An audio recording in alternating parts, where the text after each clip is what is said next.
আসসালামু আলাইকুম ওয়া রাহমাতুল্লাহ। প্রিয় দর্শক, সামনে আরও কঠিন সময়। কী ইঙ্গিত দিলেন সেনাপ্রধান? খালাসের রায় শুনে তাৎক্ষণিক প্রতিক্রিয়ায় যা বললেন বাবরের স্ত্রী। চলুন দেখে আসি বিস্তারিত। দেশের ক্রান্তিলগ্নে বাংলাদেশ সেনাবাহিনীর সদস্যরা আইন শৃঙ্খলা রক্ষায় দিনরাত কাজ করছে। সামনে আরও কঠিন সময় আছে। সবাই মিলে কাজ করলে দেশকে এই ক্রান্তিলগ্ন থেকে উদ্ধার করা সম্ভব বলে জানিয়েছেন বাংলাদেশ সেনাবাহিনীর প্রধান জেনারেল ওয়াকারুজ্জামান। রোববার ঢাকা সেনানিবাসের আর্মি মাল্টিপারপাস কমপ্লেক্সে মুক্তিযোদ্ধা সেনা সদস্যদের সংবর্ধনা এবং সেনাবাহিনীর শান্তিকালীন পদক বিতরণ অনুষ্ঠানে তিনি এই সকল কথা বলেন।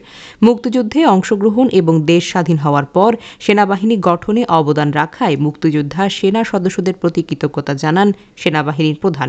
তিনি বলেন, আপনাদের অবদানের ফলশ্রুতিতে আজকের এই সেনাবাহিনী দাঁড়িয়ে আছে। সেনাবাহিনী দেশের ক্রান্তিকালে অনেক ভালো কাজ করে যাচ্ছে। দেশ এবং জাতি এই সেনাবাহিনীর কাছে কৃতজ্ঞ। দেশের আইন শৃঙ্খলা রক্ষার কাজে সেনা সদস্যরা দিনরাত পরিশ্রম করে যাচ্ছেন। তাছাড়াও দেশ এবং জাতি গঠনের বিভিন্ন কাজে আমরা নিয়োজিত আছি। তিনি আরও বলেন, বিশ্ব শান্তি রক্ষায় আমরা ইউএন মিশনে কাজ করে যাচ্ছি। ডিজাস্টার এবং রিলিফে আমরা কাজ করে যাচ্ছি। আমরা পারদর্শিতা অর্জন করেছি। এটা সম্ভব হয়েছে আপনাদের ঐকান্তিক প্রচেষ্টার ফলে। আপনারা যেভাবে আমাদের প্রশিক্ষিত করেছেন, যেভাবে মোটিভেটেড করেছেন, যেভাবে আমাদের দিক নির্দেশনা দিয়েছেন, তার ফলশ্রুতিতে সেনাবাহিনী আজ বর্তমান জায়গায় আছে। এর কৃতিত্ব এবং অবদান আপনাদের। মুক্তিযোদ্ধা সেনা সদস্যদের কাছে দোয়া চেয়ে সেনাপ্রধান বলেছেন, সামনে আরও সময় আছে। একটু কঠিন সময় পার করতে হবে আমাদের। আমরা যেন দেশ এবং জাতিকে একটি ভালো জায়গায়, একটি নিরাপদ জায়গায় নিয়ে যেতে পারি, সেই জন্য দোয়া করবেন। শান্তিকালীন পদক বিজয়ীদের অভিনন্দন জানিয়ে সেনাপ্রধান বলেন, আমরা সবাই মিলে যদি কাজ করি, ইনশাল্লাহ দেশকে এই ক্রান্তিলগ্ন থেকে উদ্ধার করতে সক্ষম হব। একটি শান্ত সুশৃঙ্খল ভবিষ্যতের দিকে যেতে সক্ষম হব। 2023-24 অর্থ বছরে শান্তিকালীন সময়ে বিভিন্ন বীরত্বপূর্ণ কাজের স্বীকৃতি স্বরূপ 28 সেনা সদস্যকে পদক পরিয়ে দেন সেনাপ্রধান, যার মধ্যে 5 জন সেনাবাহিনীর পদক, 5 জন অসামান্য সেবা পদক এবং 18 জন বিশিষ্ট সেবা পদক অর্জন করেন। এছাড়া খেতাবপ্রাপ্ত এবং বীর অনুষ্ঠানে মুক্তিযোদ্ধা সেনা সদস্য এবং তাদের নিকটাত্মীয়দের সঙ্গে কুশলাদি বিনিময় এবং শুভেচ্ছা উপহার দেন জেনারেল ওয়াকারুজ্জামান।